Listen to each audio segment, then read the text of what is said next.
இழந்த செல்வத்தை மீண்டும் பெற வேண்டுமா? அந்த வாராகி அம்மனுக்கு சனிக்கிழமை பூஜை செய்யுங்கள். நித்திய கன்னிகளாகிய சப்த கன்னியர்கள் 7 பேரில் வாராகி அம்மனும் ஒருவர். கோபத்தின் உச்சத்தை பார்க்க அவள் திருமுகத்தை ஏறெடுத்து பார்த்தாலே போதும். சனி தோஷத்தினால் வாழ்க்கையே சுழியமாக இருக்கிறதா?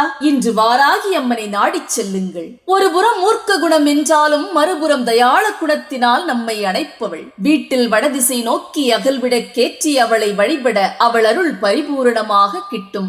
சனி திசை நடப்பவர்கள் அவள் திருப்பாதங்களில் சரணடையுங்கள். கெட்ட சக்திகள் உலாவரும் இரவில் வாராகி அம்மனை வழிபடுவது நல்லது.